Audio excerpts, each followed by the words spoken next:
Hello! Hello, everybody, and welcome back to Mate Night, where we are reviewing films until someone invites us to I was going, Exactly. Today's film is unique in the sense that it is not a film, but a book called The Wheel of Time, The Eye of the World. That's right, ladies and gentlemen, we are doing our first ever Mate Night special. For those who are tuning in for the first time, we rate and review movies out of 10 and take the average. Yep. Yeah, it's much more complicated than that. Very fine art, some would say. We'll usually do a mix of either new releases or films from our IMDb Top 250 in alphabetical order series. Road to Cannes, yep. We're working on that title. We've done 5, I think. Punchy.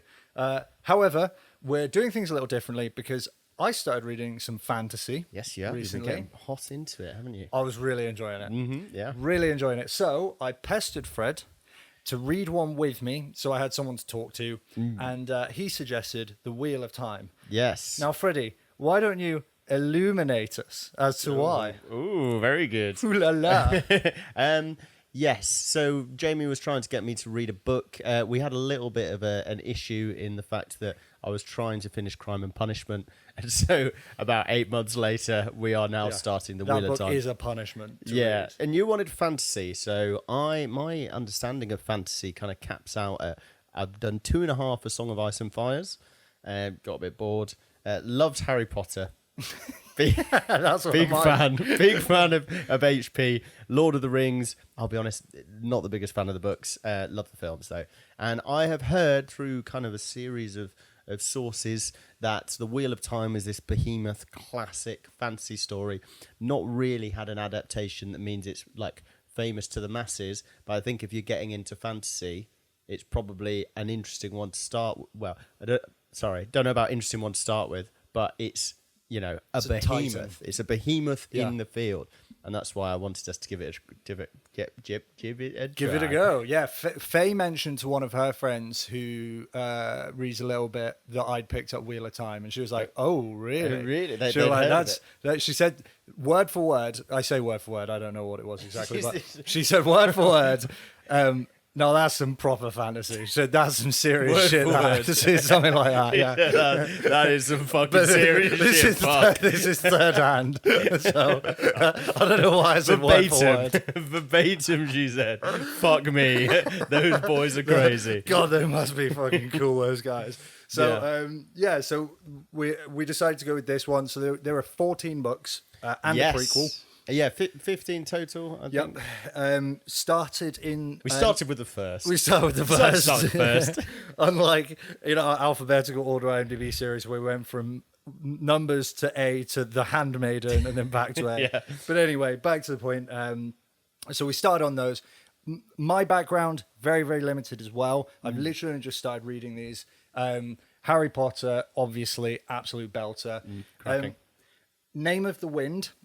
It's a unfinished trilogy. There are 2 out, and the third one. So the first came out in 2007, the second came out in 2009, and the editor for the third book has said she's never seen a copy of it, and it's just never going to happen. I was going to say, classic in this, supposedly in this genre, that is a real issue. It's rough because that has been my favorite thing I've read in my entire life. Yeah, you've enjoyed that. I loved that to bits. So, Name of the Wind, Harry Potter, 2 books that are aimed at teenage girls. The 4th Wing series. There's 3 books out of 5. Read all 3. Loved them. You love them? Yeah. Crazy. Very horny.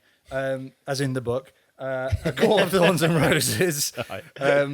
Again, aimed at teenage girls. I forgot how many you really cracked through. I thought it was like 2 series, but because you got another one right after this. Yeah, I was going through like 2 books a week at one point.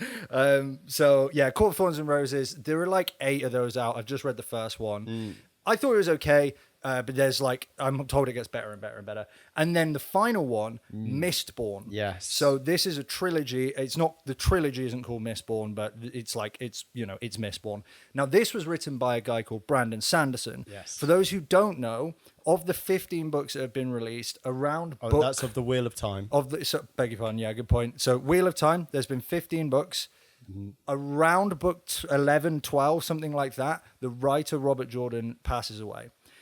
Someone has to take his place because he's planned it out. There's going to be these books. And the person who takes his place is Brandon Sanderson, a respected writer who wrote a whole host of other stuff than just the Mistborn trilogy. Yeah, very respected. I believe Mistborn is considered one of the all-time classics. Incredible. And I think he did about 2 of the books. I think Two others. Oh, he's done. of I think he did 3. I think it was 3. Right, okay. Yeah. Well, who cares? But About that. He had to finish He played it. his part, yeah. Absolutely incredible. Like the Mistborn trilogy that I read, high fantasy, but so different from the others. Just the most complex, intricate magic system ever. It was so cool. So yeah, so I've read all those, and then Fred put me onto the Wheel of Time. Yes. So we're going to add to the mix, I think. We're gonna do an episode on it. Yeah. Which I'm very excited about. We're excited to see how this goes. We've put some thought into the direction of this, but we'll see. Yeah. Very different to our usual MO. We're kind of aiming. I think we're kind of aiming this at people. If you've read the all Wheel of all Time. 14 books, and you're like, oh, I'd like to I hear don't what's think our usual audience, many of them will have read it. But whatever, who cares? There's going to be spoilers anyway. So today I'll give anyone who has not read the book an idea of what. Which is me. I didn't do it. I'm a bit underprepared. No, I did read it. Who has not read the book, an idea of what it's actually about, so you can follow. We'll do our rate and review section. Oh, yeah.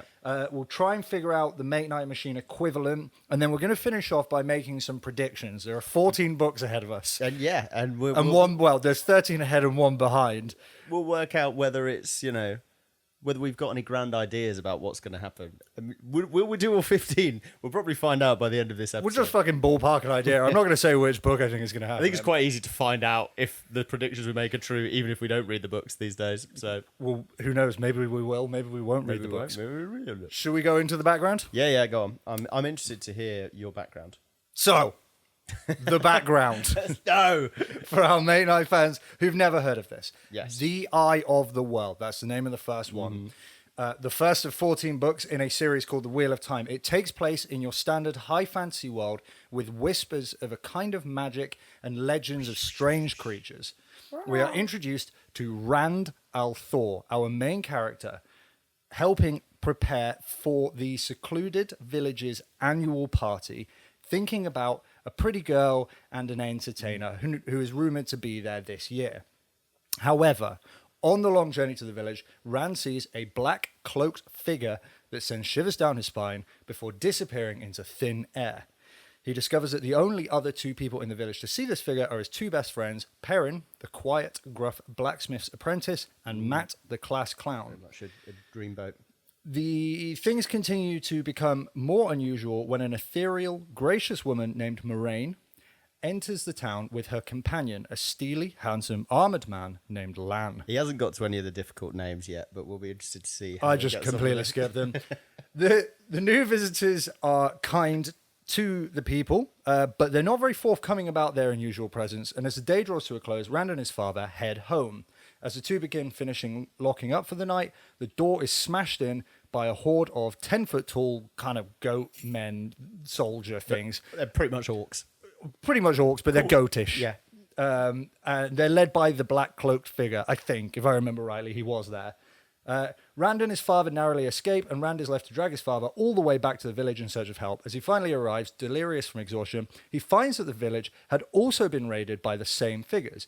Lady Moraine tells us that the evil force of the world, the Dark One, very creative naming, seems to have decided that he desperately needs something to do with the teenage trio. After being seen defending the town, we learn that Moraine is a sorceress of sorts. Ooh. However, the reputation of these Aes Sedai, as they're called, is murky. Potentially. It might be called that, Aes Sedai, I don't know. You do one, I'll do it. But the reputation is very murky and deeply mistrusted by the people. The boys are told that they must journey with Moraine to the city of the Aes Sedai, Tar Valon, where she can protect them, learn what the Dark One wants, and avoid putting their town in further danger by their presence. Despite their wariness and mistrust of her kind, the trio, along with a few others, sneak off into the night to begin their journey. With the Dark One's forces hot on their heels, will they get to their destination alive? Will they ever learn why the Dark One is after them? And can their guides really be trusted? This is the Eye of the World. Boom, boom, boom. I'm Let's going to go. place that over at the end. Yeah, get some big. Okay, so that's basically how music. you're off because Enough backstory. Yeah, Voldemort Let's wants boogie. you and your family's Very in much trouble. Voldemort. There's a Fellowship of a Ring. Yeah, Sauron's after you. Wizards and witches. It's it's cookie cutter, but it's exciting. We're off on an adventure. Yes, for sure. So very much an adventurous, as you know, a fan of the adventure. That's this guy right here. So I don't want to slip into review territory no, I'm just here, saying. I'm just saying. but I'm getting kind of rompy vibes from it. you know what? I made some notes earlier, and they start with an R. So yeah, we'll maybe explain what a romp is in a while. But I guess what's next on the docket for us for this discussion? Let's go straight into reviews. I think you should go first because I've rambled on. Yes. What do you want? Are we doing scoring then? So we are Can you going to score explain it to we- one decimal place Yeah, what out we of usually 10. do. We're going to score it only on enjoyment. I'm going to give my review and then the rating because when I was writing it, it just kind of sounded right. So Okay, sorry. yeah, And you know what? It's a special episode. So special things might happen. It's a special episode. It's exactly. Maybe not. On every We love to episode- say that. Every episode with us might be. It's a special episode.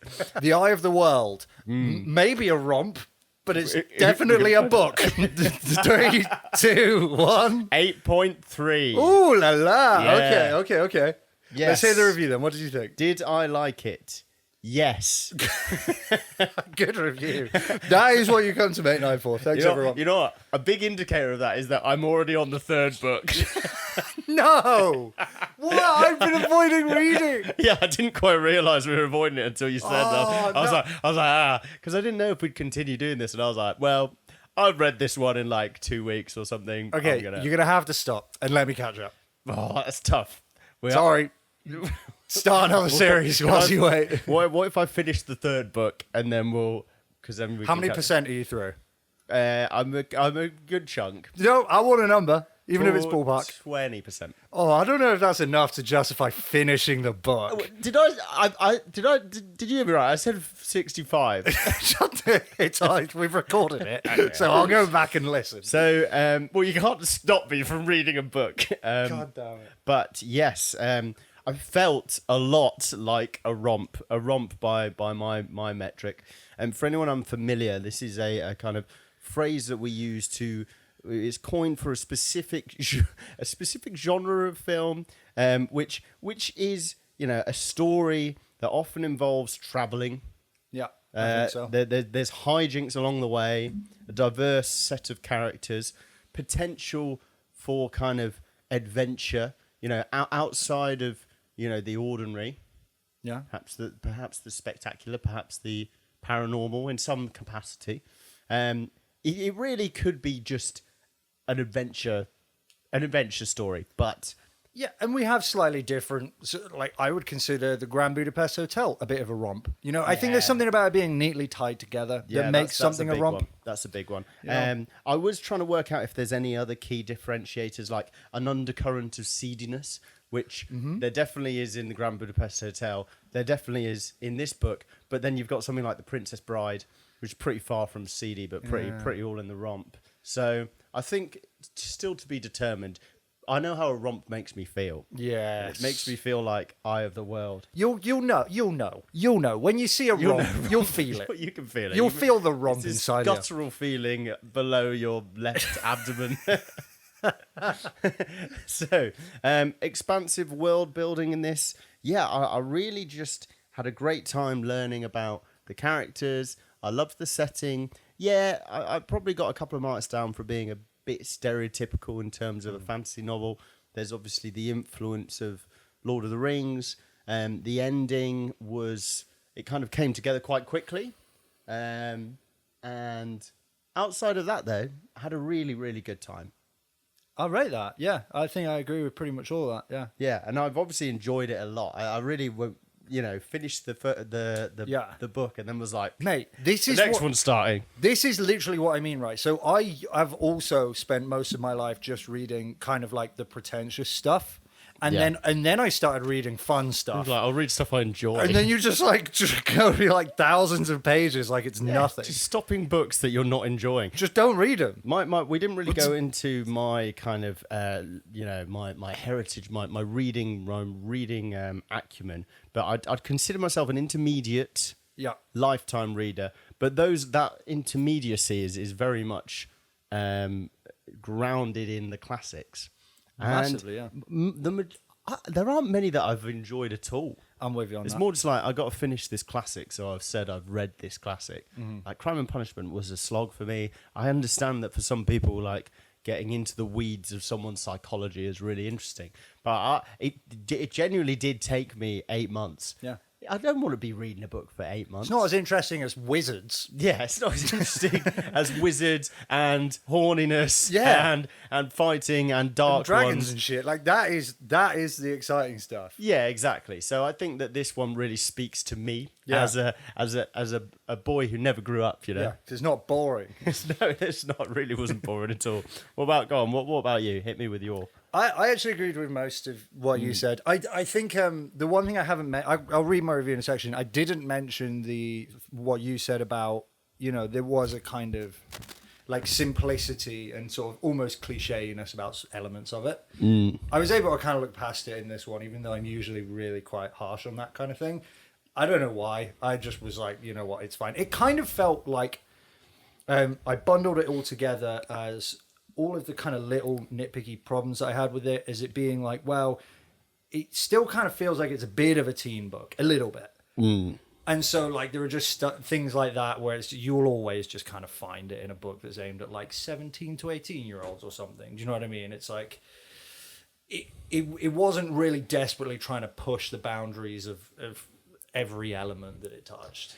No, it wasn't. It wasn't particularly like graphic or anything like that. Which, well, obviously there is room for it to be like that, given the setting, given the context of what they're dealing with. They're very careful. I mean, like, a good example of me getting the distinct feeling that it wasn't like, particularly aimed at adults was like the threat of the Trollocs, right? So the Trollocs are kind of like the tangible, meaty, muscly force on the ground.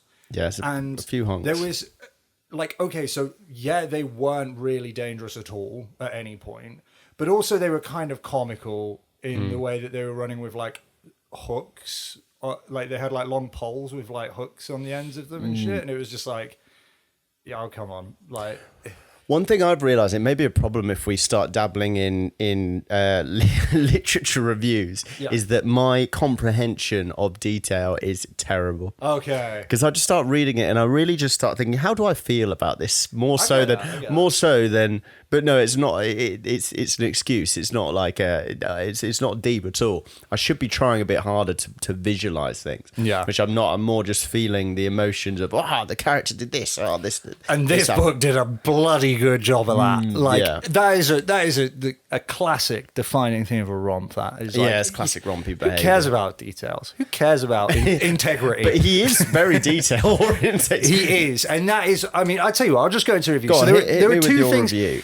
There are two things that made this book quite special for me. These are the things that stood out. Number one, the adventure.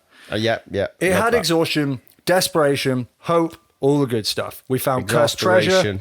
We slept rough, and we watched the world expand around our gang whilst we built some killer dad lore. Okay. We knew where we needed to go and what we were running from. For me, this was actually the best adventure that I've read in the fantasy series of all the adventures. I really felt like I went on one of these rompy journeys in a way that he's rompy romps. It is rompy romp, and I can't wait to set off on another one of these adventures. Right. Okay. There was one main problem that really held the adventure, the plot back for me, and we can find it in the name, The Eye of the World. Okay. A curious name. Fred, I'm going to ask you a question. If you stopped reading this book at 600 pages, so it's an 800-page book, would you have been able to tell me a single thing about the Eye of the World? No. Okay. Would you know what the Green Man was? No. Would you have been able to tell me anything about Agenor or Balthamel? the two main kind of lieutenant fights at the end. No, I wouldn't have remembered them. Had we even heard their names by this point? No. 600 pages in, Yeah, and the okay. entire ending of the book is based around stuff that we've not even spoken about yet. So, part of the thing that made this such a powerful adventure for me was the determination to reach this destination. Okay, I really liked that. I felt this intense sort of pull towards And that to was the to Tarvalon. Tarvalon, and also Tarvalon. and to regroup, and it just felt so. It had such a good driving force, man. You know, Great driving force. Exactly. Now, I don't mind a plot changing, but it was about 85% of the way through the book, and we completely U-turned on our objective. Yeah, okay. I get that point more than I don't have an issue with it being the title of the book, like genuinely. So yeah, it was more just a segue. But yeah, I get you. It's kind of the rushed ending, effectively. It wasn't just rushed ending. It was like, yeah, it was rushed ending, but it was more specifically, it was like, I'm supposed to. We had such great delivery of depth and world building that everything in this world feels real and dangerous and like. And just, you know, it feels tangible. And yet the entire climax of the book has just been completely neglected up to this point.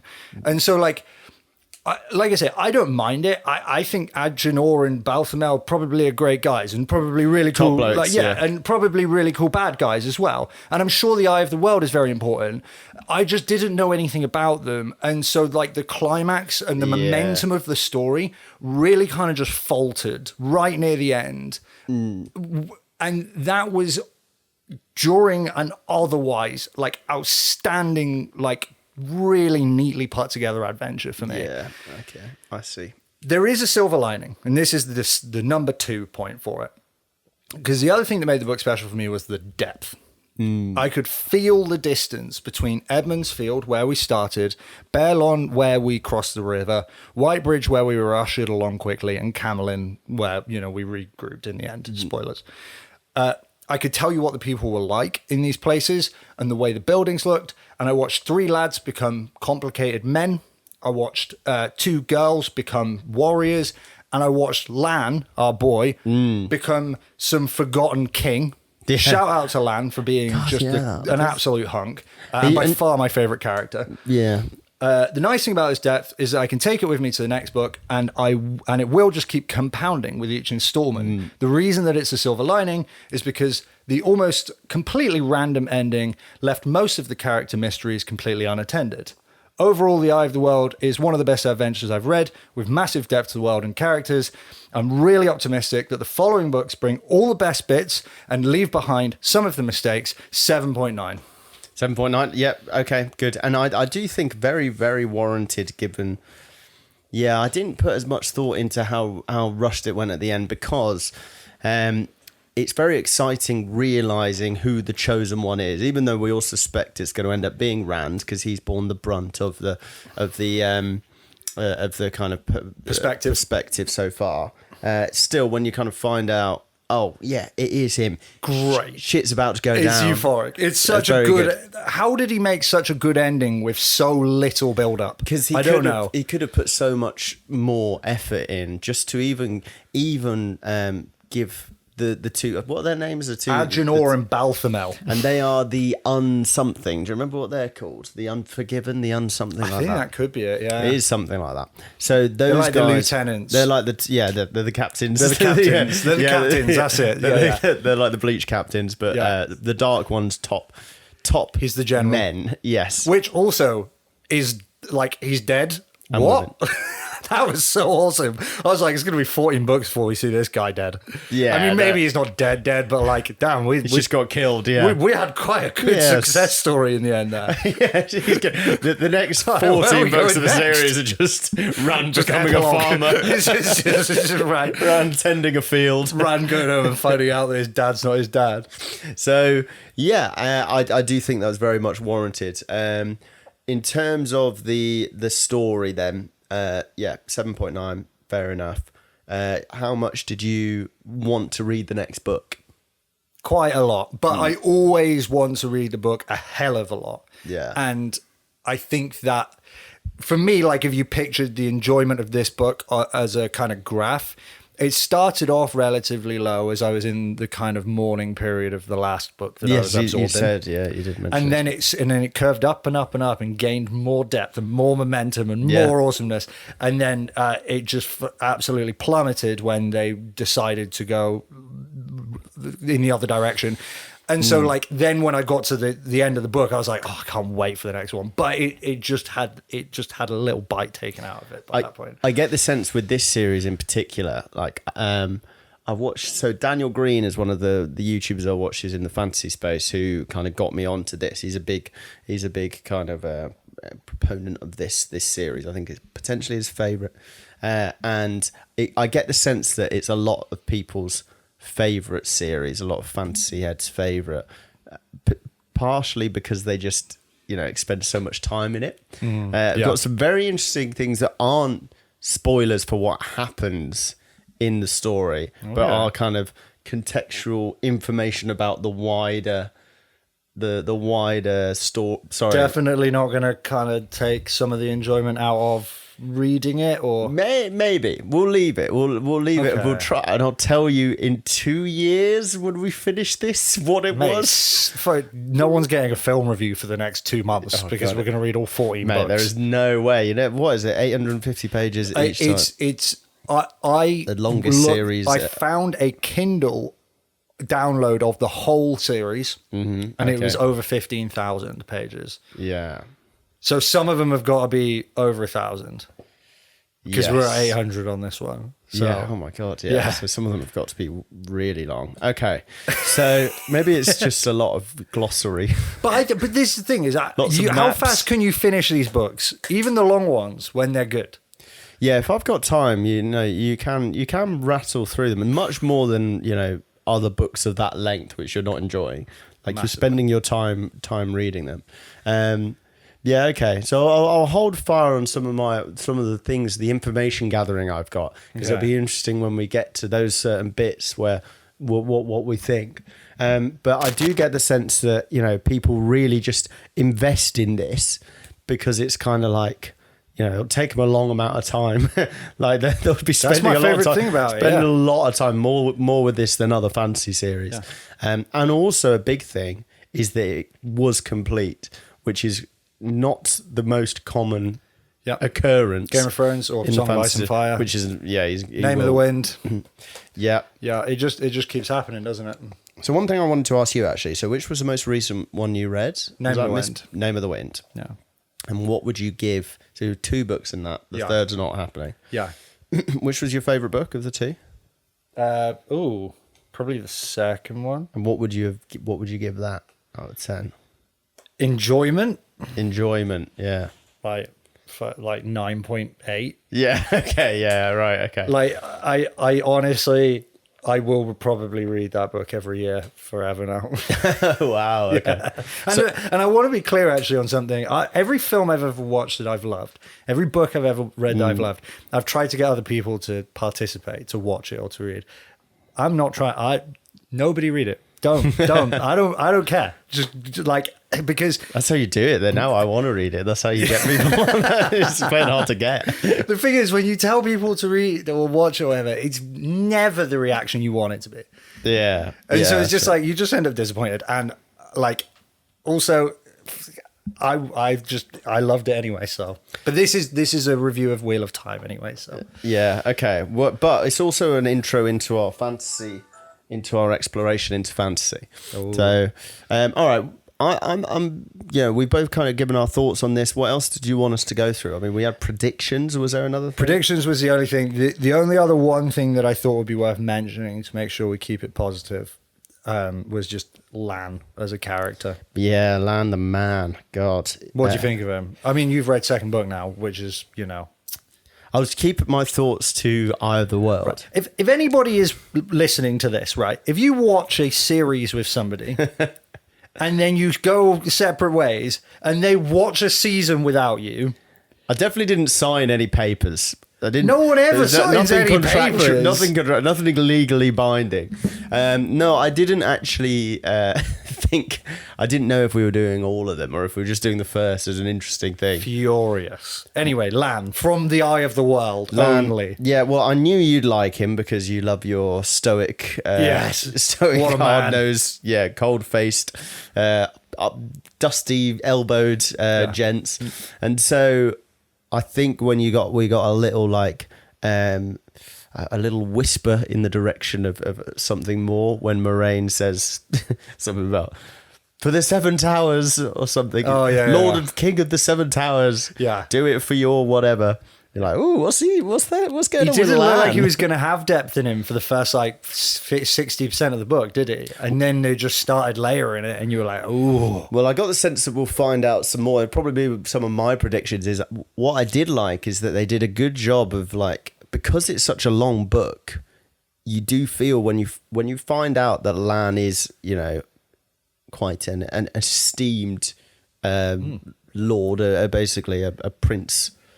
What do you consider him? Kind of someone who is, well, they were he's like an calling him Aragorn king, sort. weren't Yeah, he would be a king, but he's obviously not a king right now. He's a wolf. He's He's not a a little good one anyway. He's a little bitch because he's someone's bitch. But he's a little king bitch. He's just a donkey now. But yeah, so when you found out what his birthright is, it still feels earned. It feels a lot more earned than the characters that they shoehorn in at the end to kill. Yeah, exactly. Even though that's also the sort of thing we could have found out a few books down the line. Yeah. So I'm sure there will be some really good reveals. I mean, a lot of Moiraine's backstory is obviously completely unknown. I love her. She's so cool. Yeah, she's definitely one of my favourites. Lan, Tom Merrilin. Oh, I can't wait for him to come back. Yeah. Prediction, he's obviously coming back. Well, I definitely thought he was dead until Moraine went, He's not dead. he's probably not dead. Like, well, obviously you mean he's not dead. So on the nose. That. Yeah. So I did think it was a bit stupid. I think ever since then when Rand's like, well, we know he's dead, but yeah, I'm not sure about that. Yeah, I think there was a few moments where the main characters had to be a bit ignorant and stupid for the plot to continue. Which makes sense, yeah. And I like the main characters. I did find Matt a bit annoying. Yep, but agreed. I think, Perrin's a bit of a whingy bitch. But generally, I liked all three. I liked Rand the most, I think. Which is good because you Which spent makes less time sense, with him. which makes sense. He was remarkably understanding with Matt on his whole episode. Oh, my word, yeah. I'd have been like 2 days in. Fuck I'd have been off. like, Matt, I'm going on my own, mate. Can you just hang back a Piss bit? off, you. You're obviously after me. You're I'm clearly the chosen one. You are, yeah, and you're the worst. You're the worst of the three of us. Yeah. No one even fancies you. Have you heard how much everyone fancies me and Perrin? Also, you absolute idiot. How much clearer could Moraine and Lan have been about not taking treasure from No, himself? but I didn't. He didn't give it to me. I took it. So What are you talking about? You can't. What was the, like word for word? One of your word for word Word for specials? word, She said precisely, some- verbatim Word quotes for word. from She May said Night. something like, "You didn't take anything he gave you, did you?" And he went, no. And he went, no. Anyway, well, by the way, guys, I did take this thing which he didn't give me. Yeah, I don't know, mate. I'd probably tell her. Kind of counts. Yeah, I think we'll probably just mention it. So yeah, all right. Well, we didn't want to just divulge into just. I like this bit. I like that bit. But Yeah. generally speaking, big fan. Got me pumped to read the next one, which I then did read. Yeah. And I'm on the third. I'm going to do the classic Mate Night continue. Not on that, but on a very quick other observation. Very quick. Okay, very not quick, in very the quick. book. Not in the book. I've read a few fantasy series now. On the book. On the book. In the books. Okay. There is a very clear parallel. Every fantasy book I've read so far, I can see it as an anime. Okay. Like the Agenor and Belthamel fight at the end felt, and the whole like going up with the Dark One and cutting his cord, which is bigger than Rand's. Wow. Compared to my measly cord. look at my your tiny cord. But the whole like every fantasy book I've read so far, I'm like, you could make an anime out of this. Like these would be good animes, and this is no exception. Yeah, it does kind of just make you think as well that all stories are the same at a certain point on that. But yeah, I think this one, fun romp, anime for certain. Maybe if we get into that, maybe we could dabble into that now that we're done with films. Yeah. we're done with books soon. We're moving on. What we had to do was athletics. Reading books until we're invited to Cannes. Yeah. Okay, cool. Very good. So we're at 35 minutes. Did you want to try and Mate Night Machine it, or did you want to try and make I any just predictions? don't have any idea how we make it. Usually we do the Mate Night Machine. Dialogue, and it tells us how. character, humor. Yeah, I think we just leave it. I don't think we overstay our welcome with this one. But I do think a couple of predictions from you. I obviously have some immediate spoilers that I know, so I'll keep stum if you do predict anything like that. And I can think of some kind of overarching predictions. But what would you say is your biggest, this is 100% going to happen? Well, actually, maybe something a bit more interesting than that, because we could probably guess a few things. You know what? Because of how surprised I was that they actually kind of did one to the Dark One, all my predictions about the following books is almost like, where the hell are we going to go from here? A little bit. It seems pretty clear that Lan will kind of rise again in some way. He will become important again, no doubt about it. Pretty sure Rand is the chosen one. Pretty sure that's pretty sure that was pretty obvious from the start. Maybe they'll do a U-turn at some point because the other boys, maybe they're supposed to. I think that for certain one of them will come back from the dead. Ooh. Probably Rand. It's always it happens so much in fantasy, doesn't it? Someone actually comes, and considering Balsamon, the dark one, I should say, he's like always. Apparently, don't really matter if he died at the end of the first of 15 books. I hope he's not the Dark One. I hope we have some others. Yeah, we've got his 12 beat. disciples or something that we don't care about until the you last met chapter. two of them. They were good guys. So Lan. Rise to fame. Nynaeve and Egwene. Egwene. Oh, not Egwene. I'm not going with that. Egwene. No. Nynaeve. It's got to be Egwene. Egwene. Not Egwene. I think it could be Egwene. I think it's Egwene. Egwene. I was reading it as Egwene. It can't be Egwene. Anyway, they're obviously going to become Aes Sedai. That seems pretty well. Which I think I was saying I was going Aes Sedai when I said it, and then I think I heard someone else say what did you go? Aes Sedai. I think someone else said Aes Sedai. No, well, they're just trying to be I think different. I might have just been thinking of the game I Spy. Maybe. No, maybe easy mixed up. I think I've been going Aes Sedai. Okay.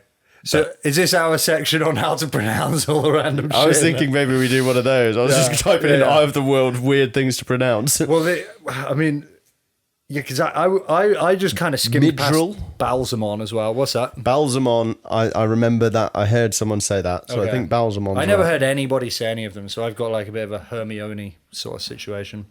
Oh, yeah. The other one is the travelling people.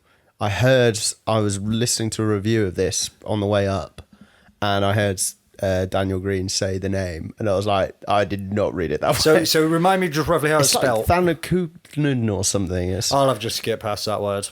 Yeah. Also the travelling people, like, I don't care. They'll be important. I didn't care, and I still don't care.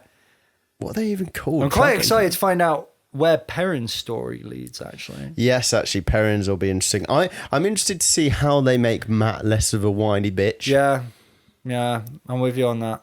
Hopefully he just dies. Tuathan. No idea. Yeah, I don't, and it's not pronounced like that. Yeah, I tell you what, this was one of the kind of ignorances that they did need to continue, but like Perrin's a good example of this, where at a certain point, are you just going to start trusting this woman who's saved your life about 15 times?